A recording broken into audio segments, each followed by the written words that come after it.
Si abren sus Biblias en Deuteronomio, capítulo 31, Deuteronomio 31, 8, que dice: y Jehová va delante de ti, Él estará contigo, no te dejará, no te desamparará, no temas ni te intimides. Quisiera poner el dedo en esa palabra. No te intimides o no temas. Hay una enfermedad que se llama atiquifobia. Esa palabra atiquifobia significa temor al fracaso. Es tan terrible, y muy pocas personas se percatan de ello, que es tan paralizante este problema, que hace que las personas se vuelvan cohibidas. Yo estoy creyendo que muchas personas padecen eso sin darse cuenta. Y es muy triste también cuando este problema paraliza de tal suerte a una persona que decide nunca intentar nada en su vida. Se va a quedar así porque habrá un factor que es insoportable para su condición, que es el factor riesgo.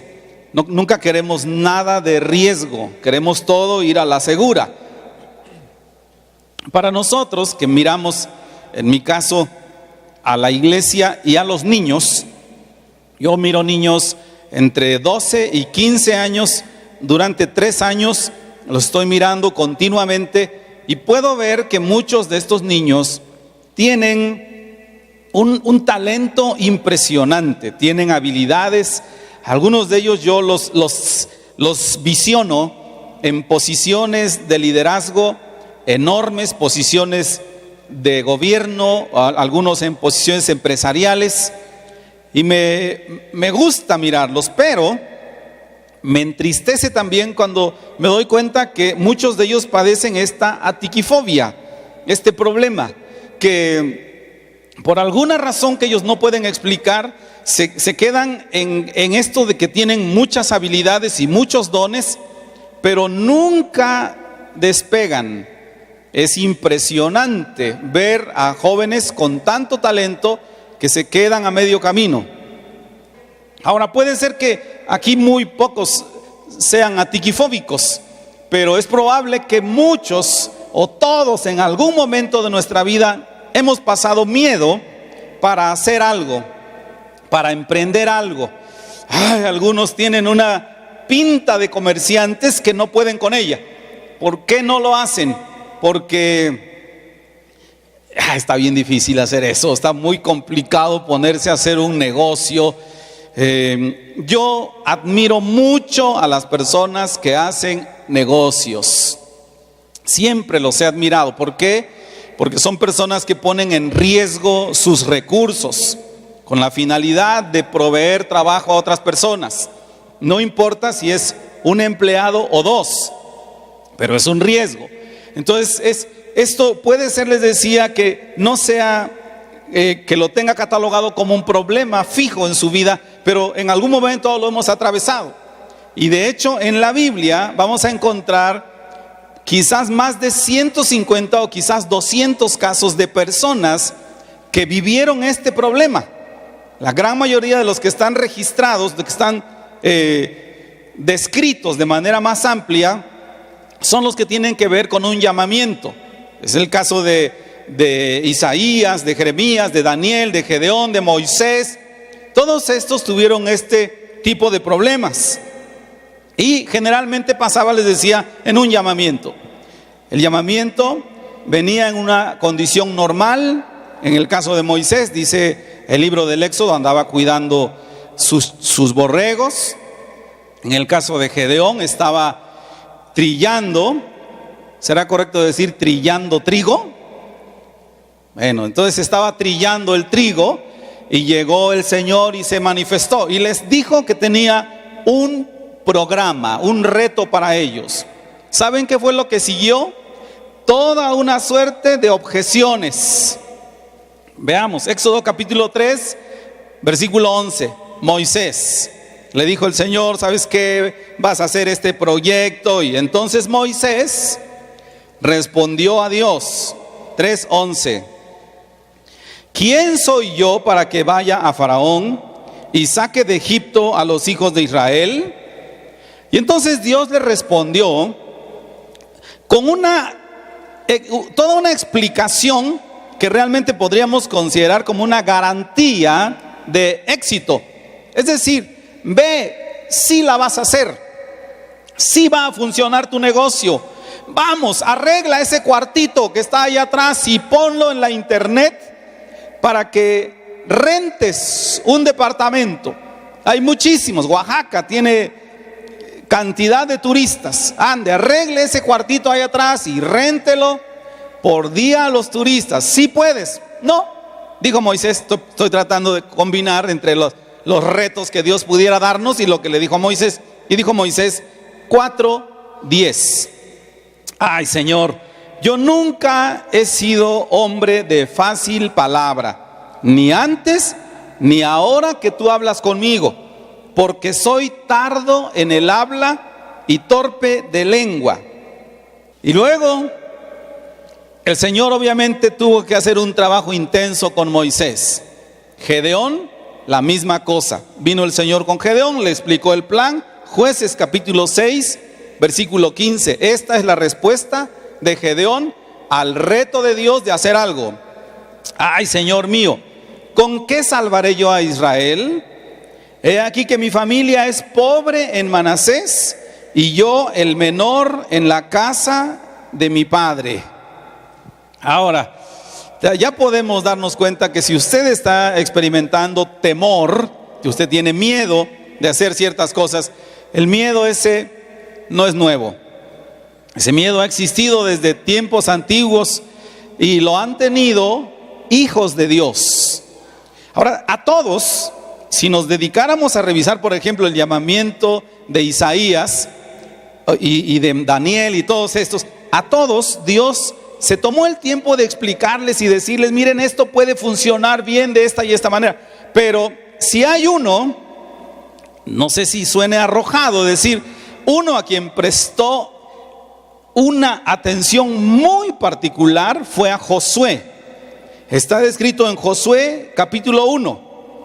Cómo Dios habló a Josué y le explicó, a pesar de que Josué también pensaba que no podría hacer el proyecto de Dios, el Señor tomó tiempo con él. Y es muy importante leer todo lo que el Señor le dijo a Josué, porque ese diálogo contiene principios que son aplicables para todos nosotros. Ahora, no podemos hacer de lado la magnitud del proyecto que Dios le estaba encargando a Josué, porque era la transición del liderazgo, que les decía, no sé si sea arrojado decirlo, pero del liderazgo más importante en la Biblia. La cultura judía considera a Moisés uno de los líderes más importantes. La cultura secular, ustedes estudian en la universidad y van a escuchar de Moisés como un ejemplo de liderazgo.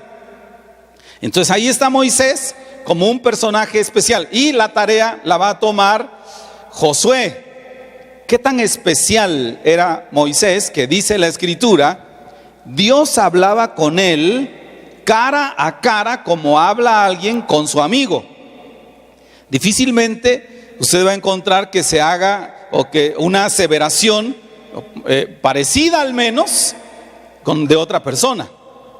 Pero aquí está, dice el Señor, se habla con Moisés cara a cara. Es un círculo de personas muy importantes. Pablo estaba entre ellos.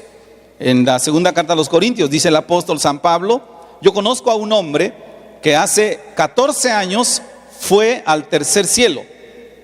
¿Sabe? El tercer cielo es el lugar donde mora Dios.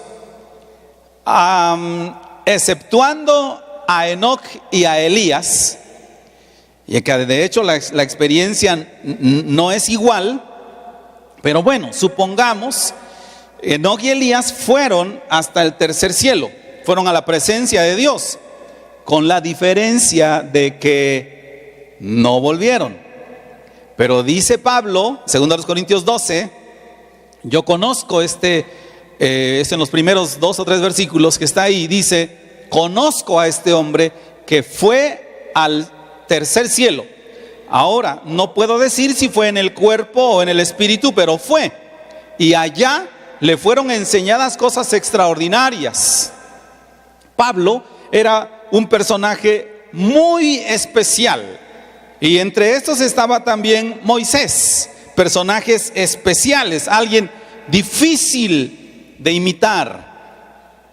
Además, se va a hacer una transición de liderazgo donde Moisés ha muerto. No solamente si no hay el tiempo para tomarse un curso, Moisés ha muerto. Todo el pueblo está listo para entrar a la tierra prometida con una tarea que no se antojaba nada fácil, porque los judíos eran un pueblo que no estaba muy acostumbrado a tener conflicto con ejércitos como iba a tener en la tierra prometida. De hecho, relata la escritura en Josué capítulo 17, relata como un detalle importante que los que habitaban en Canaán eran personas que se habían ejercitado en la utilización de caballos, que para entonces era tener una de las armas más poderosas. Y luego el pueblo judío había estado acostumbrado, ay, qué bonito, porque dice la Biblia que se levantaban todas las mañanas y se paraban en la puerta de sus tiendas y empezaba a caer del cielo maná. Entonces ellos llegaban, recogían y a cocinar. Pero dice la escritura que el maná se acabó. Josué capítulo 5 versículo 12 lo dice.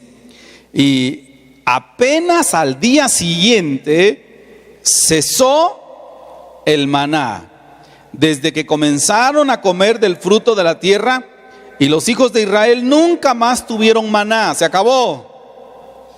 A partir de ahora comieron del fruto de la tierra de Canaán desde ese año. Ahora les decía, Josué va a tomar el liderazgo de Moisés, pero todo este es su contexto. No es nada fácil, pero vino delante de Dios y Dios le empezó a dar palabras que son muy importantes para nosotros. Haríamos bien en considerarlas para nuestros miedos. Primero, versículo 5 del capítulo 1. Le dijo: mira, Josué, es un asunto de perspectiva, porque le dice: nadie, absolutamente te podrá hacer frente en todos los días de tu vida. Como estuve con Moisés, estaré contigo. No te dejaré ni te desampararé.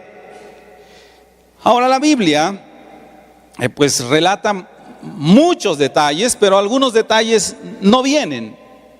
Hay cantidad de detalles que no vienen en la Biblia. Pero yo quiero imaginar que en este caso el Señor empezó a platicarle a Josué, a recordarle toda una historia llena de portentos de Dios, de cómo había el Señor manifestado su gloria con Moisés.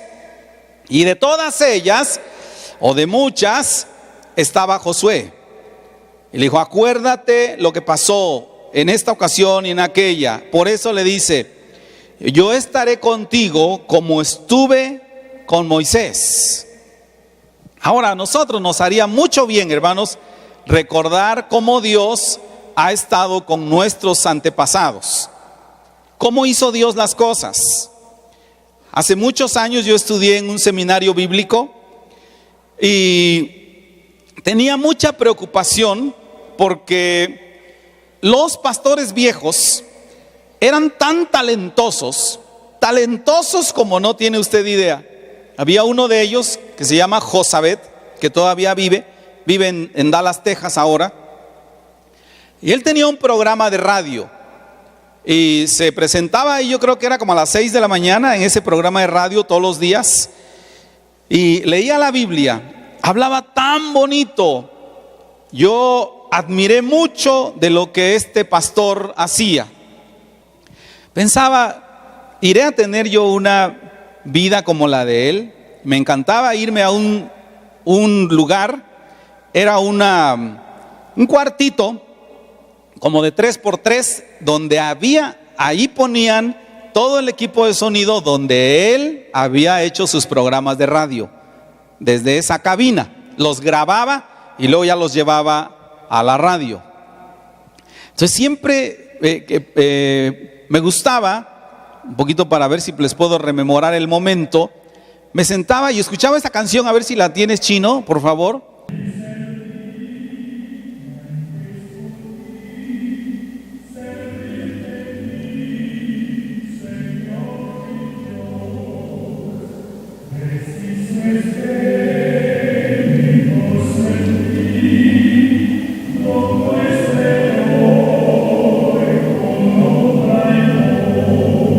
Este himno lo cantaba el hermano, me encantaba oírlo, y me iba a ese cuartito donde él grababa sus estudios, y me acostaba en un sillón y pensaba: oh, Dios mío, tengo tanto miedo si yo voy a poder ejercer el ministerio.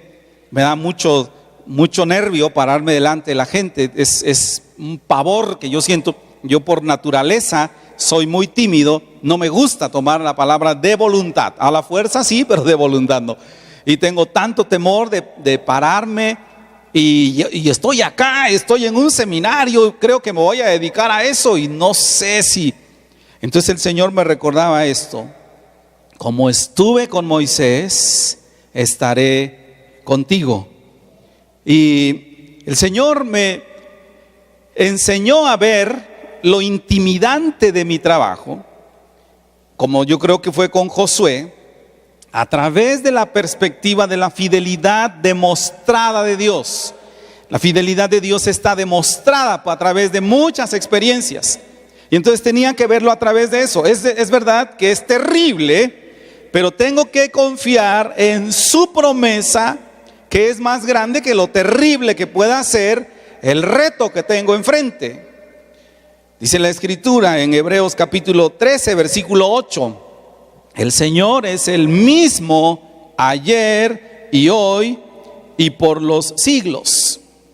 Y además, el Señor nunca ha puesto límites a las cosas que hará para sacarnos adelante en nuestros proyectos, mayormente si son proyectos que Él ha sembrado en nuestros corazones.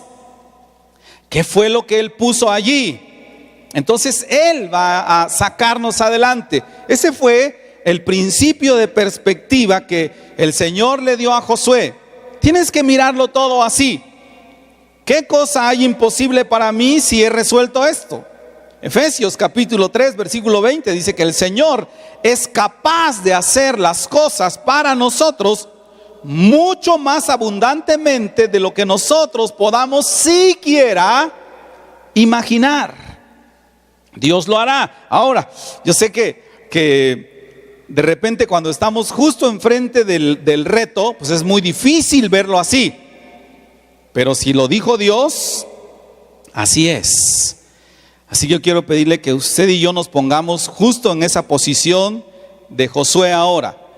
Y mire ese reto que tiene, joven que está entrando a la universidad, que se antoja bien difícil, no solo por lo académico, pero por el tiempo y por lo económico y por todo lo que usted se pueda imaginar.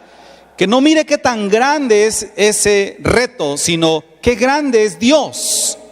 Y Dios es muchísimo más grande que todo eso que usted tiene enfrente. Y hará cosas que usted ni siquiera imagina. Dios puede hacer las cosas mucho más abundantemente de lo que pedimos o entendemos. Es cuestión de perspectiva. Segundo, dijo el Señor a Josué: donde quiera que pisen tus pies, yo te lo entregaré. Esto es propósito o enfoque. Hay algo específico que quiero que hagan. Tienes que caminar. Es decir, todo eso que está ahí enfrente es para ti, pero no va a poder ser para ti hasta que camines. Camina sobre eso. No puedes vivir de sueños, tienes que empezar a dar pasos y a tratar de cumplir vez tras vez, día tras día. Ahora es muy interesante que cuando revisamos la historia, lo que dice la Biblia es que Josué tuvo que caminar en este enfoque durante 14 años. Es decir, usted no puede argumentar que sostiene el enfoque porque dice: tengo 2 semanas con esto, tengo como un mes intentando hacer esto. El caso de Josué fueron años manteniendo el enfoque, haciendo algo específico. Tienen que caminar en derredor de la tierra y poseerla. A medida que ustedes caminen, van a poseerla. Conforme a su fe, dice Mateo 9, conforme a su fe les sea hecho. Permanecer enfocados o no permanecer enfocados, todo depende de la perspectiva, es la garantía del éxito o el fracaso. Muchas personas se rinden al poquito tiempo que empiezan algo, y es importante permanecer y además saber qué es exactamente lo que estoy haciendo. Enfoque, propósito, hay algo específico.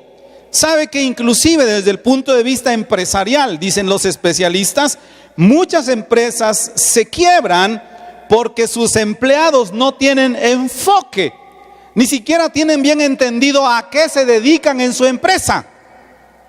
Dicen: pues yo reparto papeles, pero la verdad no sé ni de qué se trata todo esto. Y ni saben que son el frente de la publicidad de la empresa. Debe tener un enfoque específico, debe estar dispuesto a hacerlo por bastante tiempo, mantenerse hasta que Dios le indique otra cosa. No, es probable que Dios le diga: ya retírese, usted no va a ser saxofonista. Estoy contando mi testimonio. Es probable que Dios le diga a usted algo, pero mientras que no, tiene que mantenerse firme. Le dijo el Señor, versículo 9: Josué, esfuérzate y sé valiente. ¿Sabe usted? Algo que Josué ya tenía era fe. Y la fe, dice la Escritura, Romanos capítulo 10, la fe viene por el oír, y el oír la palabra de Dios. Pero Josué tenía fe. Pero la fe se fortifica por palabras correctas, puras, convincentes, y también dependiendo del origen. ¿Quién le dice? En este caso el Señor le dice a Josué: esfuérzate y sé valiente. Es decir, yo sé que el reto que tienes es grande, pero vamos, sé valiente, esfuérzate, tú puedes. ¿Sabe? Ya tiempo atrás el pueblo de Israel apostado en la línea de Canaán, y por alguna razón no pudieron entrar. ¿Cuál fue la razón? Si usted y yo regresáramos a leer los pasajes, encontraríamos la razón. La razón no fue su falta de habilidad, aunque sí la tenían. La razón fue el temor.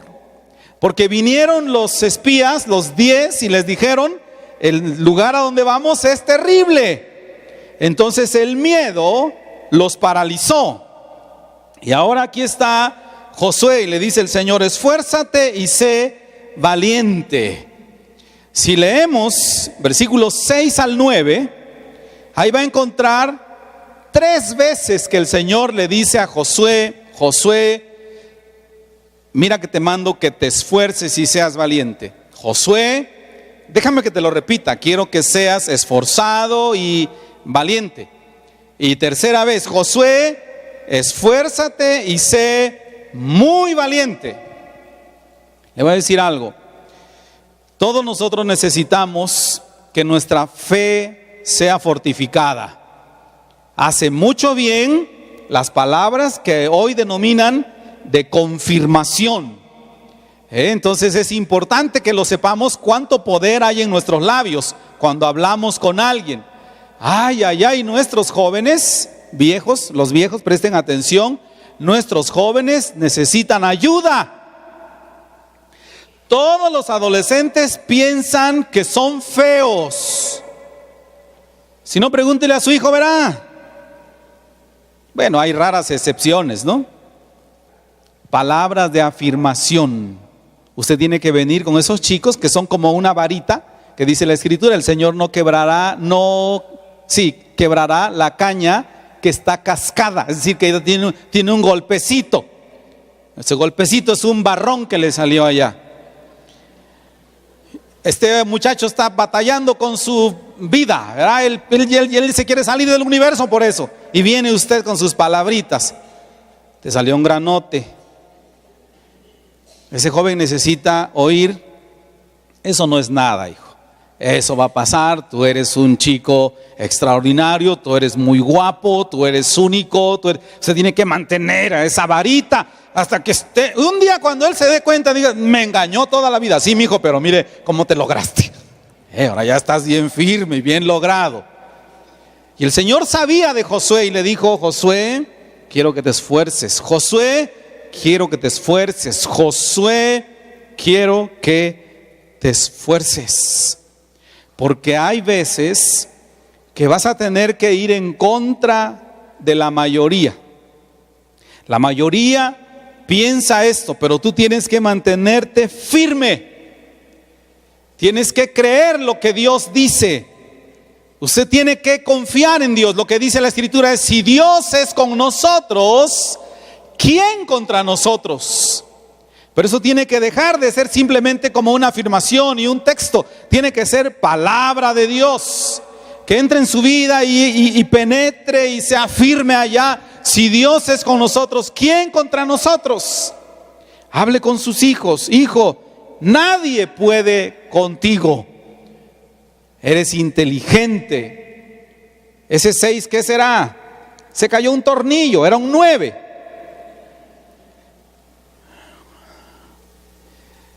Si supieran cuánto los necesitan sus hijos, papás. Especialmente cuando nada más los puede convencer. Han reprobado y vienen, no vienen con ideas, vienen con un papel que han reprobado. Y usted tiene que hablar con ellos. Aún así, todavía son valiosos para Dios. Aún así, todavía tienen mucho que pueden hacer. Muchos que estamos aquí alguna vez perdimos un año de estudio. No sé por qué los padres de hoy le dan tanta importancia a un año.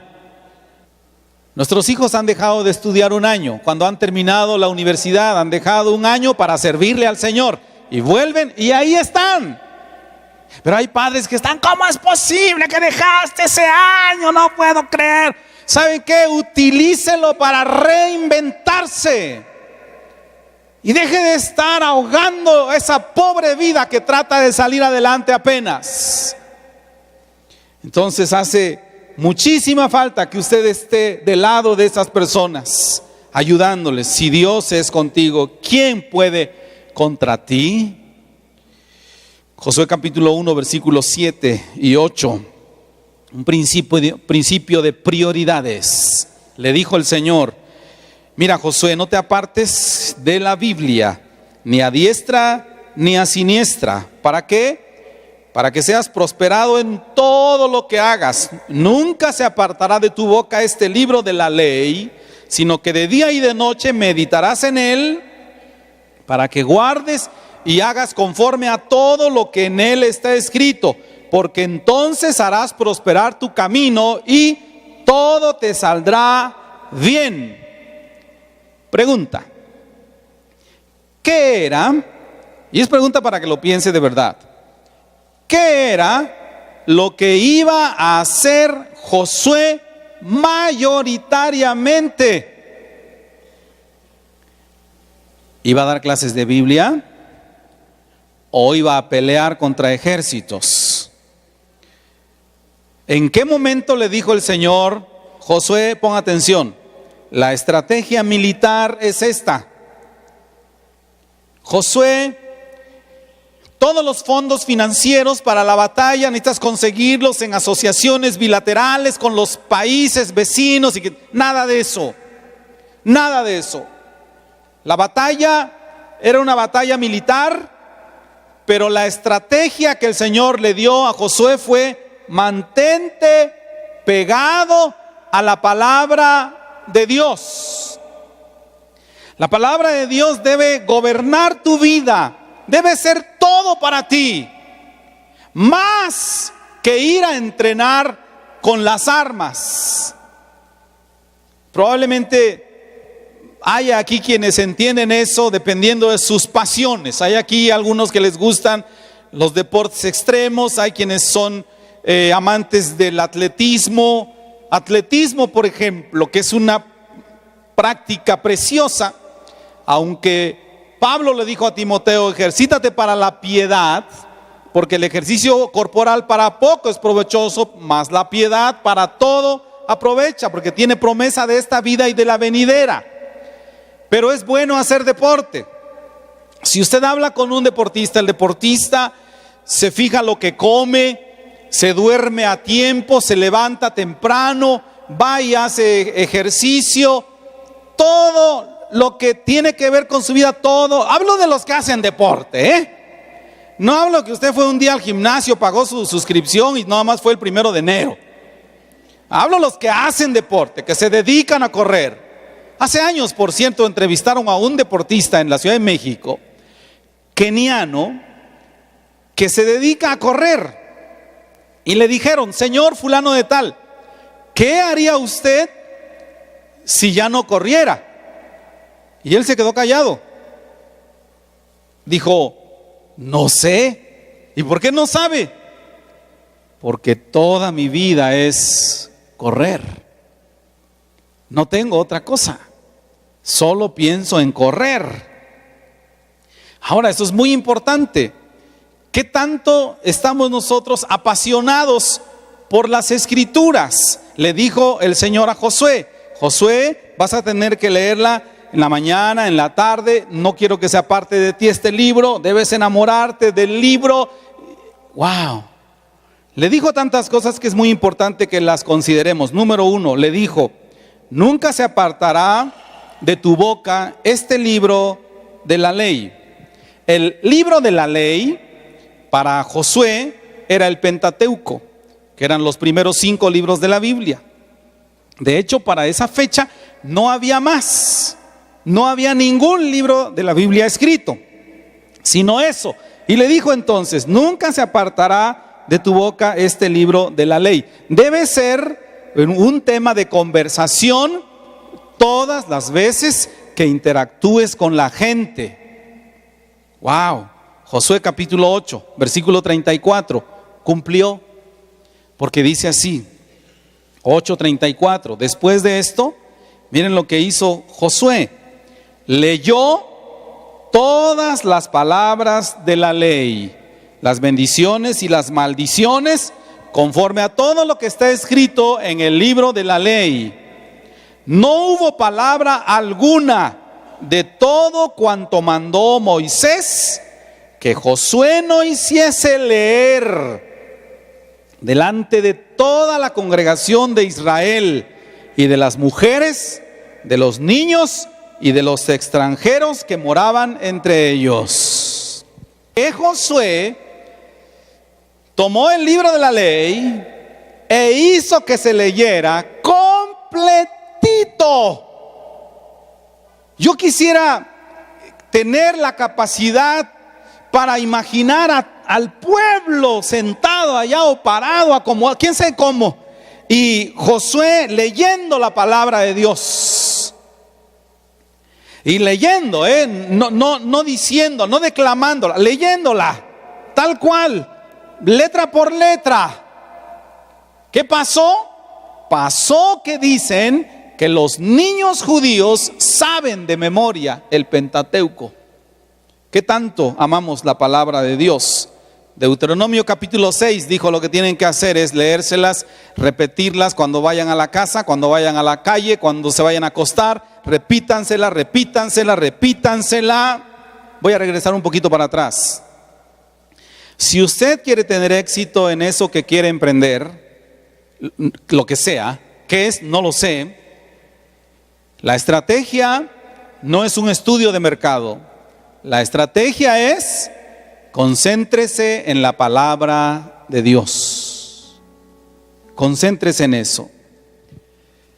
Debe ser, le dijo el Señor a Josué, debes repetirlas, deben hablar de ellas, es decir, que deberíamos nosotros trabajar para incorporar a nuestras conversaciones la Biblia. ¿Qué pasaría? Miren que yo soy un amante de la asociación varonil. Me encanta reunirme con varones. Me gusta. Pero ¿sabe qué hablan los varones mayormente? De fútbol, de mecánica, de política. Excepto algunos. Me gusta mucho cómo algunos hermanos integran la palabra de Dios a sus diálogos. Hablando con un hermano el viernes y dijo, ¿se acuerda usted, por ejemplo, de lo que hizo Simei? Y cuando habló con David y lo que pasó, que dice uno, wow, qué tremendo lograr la incorporación de la palabra de Dios a nuestros diálogos. Qué triste cuando nuestros diálogos son películas, chismes, deportes, el tráfico y una ausencia de la palabra de Dios. Así que le dijo el Señor a Josué, versículo 8, medita en ella de día y de noche. La meditación es algo que no le agrada a la gente, porque la meditación es lenta y nosotros somos amantes de los tweets de 140 caracteres, rápido, todo esto tiene que ser rápido. Las empresas de televisión están tronando porque no hacen las cosas rápidas, porque meten comerciales y alargan las cosas, así que la gente se va a las series donde consume rápido. ¿Sabe qué es lo que está resultando? Que la sociedad de hoy no es una sociedad que medita. Meditar es pensar. Meditar, nos decían los maestros, es rumiar. ¿Qué es rumiar? Las vacas hacen esto, mastican y lo guardan en un estómago y luego lo sacan al rato de su propio estómago y lo mastican otra vez y lo guardan y lo vuelven a sacar de ese estómago, y en las noches ya no hay alimento y usted los oye que están. ¿Por qué? Porque están rumiando. Esto es meditar. Así que tomamos un texto X cualquiera de la palabra de Dios. Dice Pablo a Timoteo, 1 Timoteo capítulo 2, exhorto ante todo a que se hagan rogativas, oraciones, peticiones y acciones de gracias por todos los hombres, por los reyes y por los que están en eminencia, para que vivamos quieta y reposadamente en toda piedad y honestidad. Así que otra vez, exhorto ante todo a que se hagan rogativas, oraciones, peticiones y acciones de gracias. ¿Cuál es la diferencia? Rogativas, oraciones, peticiones, acciones de gracias. Me siento en un sillón, tomo un refresco. ¿Qué dijo Pablo? Que se hagan rogativas, oraciones, peticiones y acciones de gracias. ¿Qué significa eso?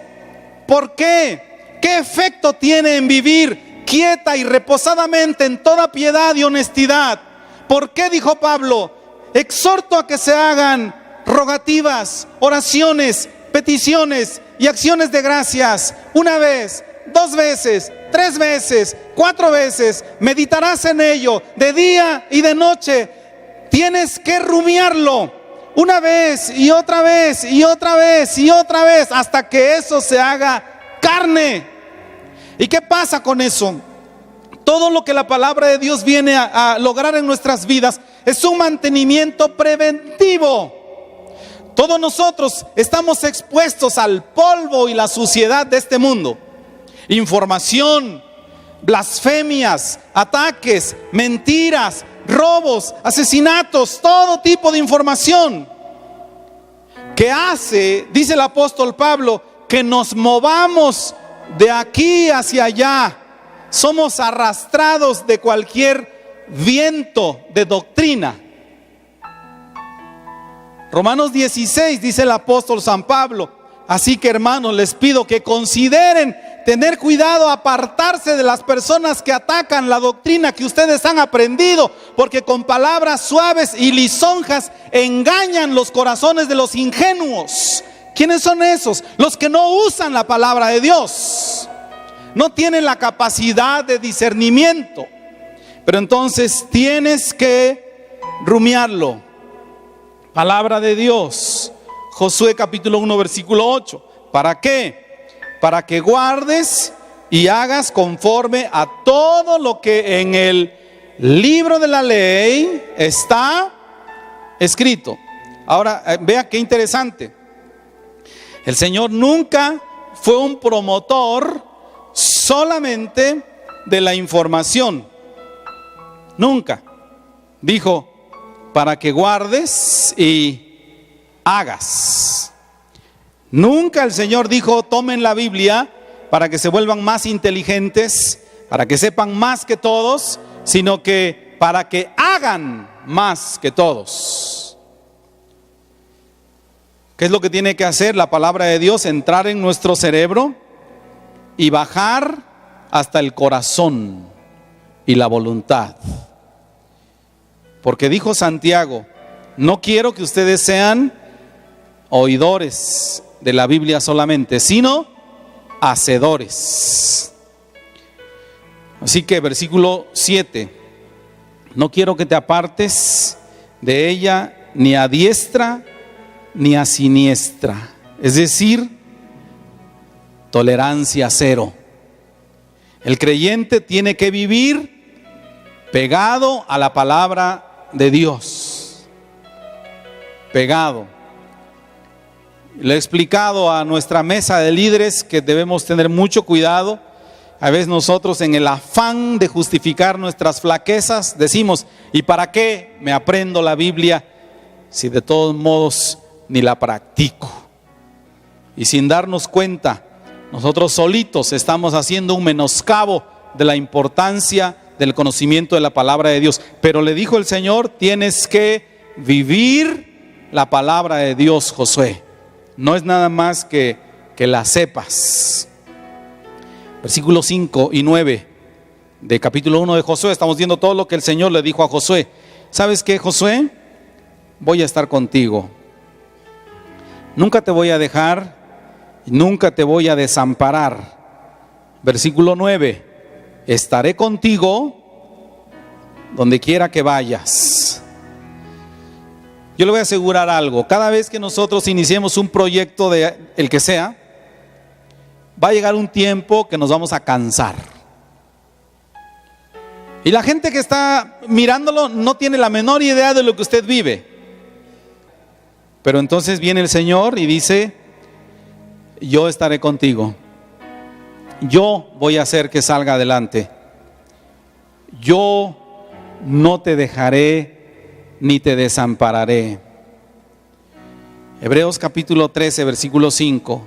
Nunca te fallaré, jamás te abandonaré.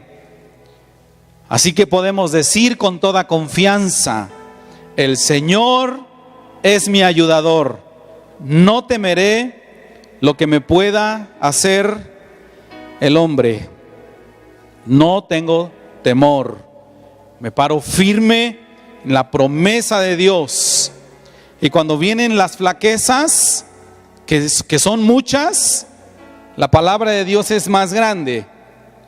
No te fallaré, jamás te abandonaré. Así que podemos decir con toda confianza, el Señor es mi ayudador, no temeré lo que me pueda hacer el hombre. Y luego dijo el Señor, capítulo 1, versículo 8, si haces lo que te estoy diciendo, harás prosperar tu camino y todo te saldrá bien. Cuando Josué pasó por toda esta experiencia, llegó un momento en que se sintió flaquear, fue con Dios, Dios le dio estas palabras y salió Josué como si hubiera recibido una transfusión de valor y fue hacia adelante y estamos hablando de día tras día tras día y años hasta que envejeció. Cuando envejeció, dice la Biblia en Josué capítulo 23, versículo 14, esto dijo Josué: he aquí yo estoy para entrar hoy por el camino de toda la tierra. Reconozcan pues con todo su corazón y con toda su alma que no ha faltado ni una de todas las buenas palabras que Jehová nuestro Dios nos dijo. Es decir, cumplió. Todas las palabras que dijo nos han acontecido. No ha faltado ni una de ellas. Me gusta esta versión, es una versión libre que dice así, este mismo pasaje, 23:14 de Josué. Dice: dentro de poco, le dijo Josué al pueblo, dentro de poco moriré. Seguiré el camino que sigue todo ser viviente en este mundo. Pero en lo profundo del corazón, ustedes saben que cada promesa que el Señor nos hizo, la cumplió. Ni una sola falló. Él fue fiel y Josué murió. Pero le dijo al pueblo: ustedes lo vieron, cada palabra que Él nos dijo, la cumplió. Pueden confiar en ello, pueden seguir hacia adelante. Por tanto, nosotros tenemos que pararnos firmes frente a lo que tenemos que hacer, hermanos, sin miedo. No quiere decir que no sintamos de repente un poco de miedo. Quiere decir que cuando sintamos miedo y la palabra de Dios venga a nuestros corazones, hemos de fortalecernos en Él y pararnos firmes y seguir otra vez. Siempre habrá obstáculos en el camino.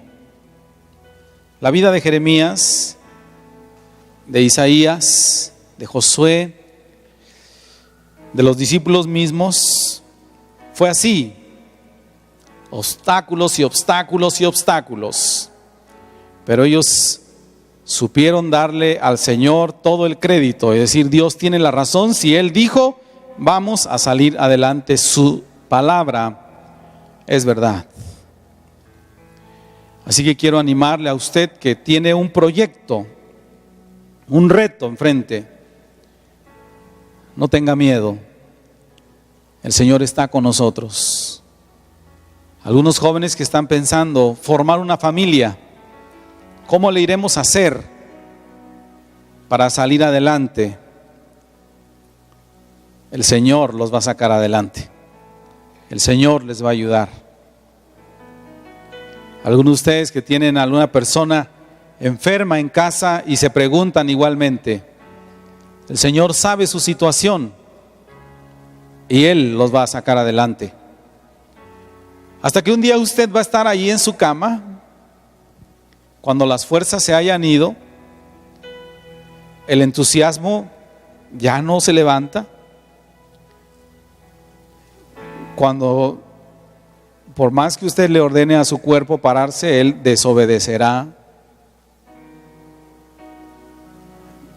Pero estoy seguro que guardará el último aliento para decirle a sus hijos todas las palabras que Él dijo, las cumplió.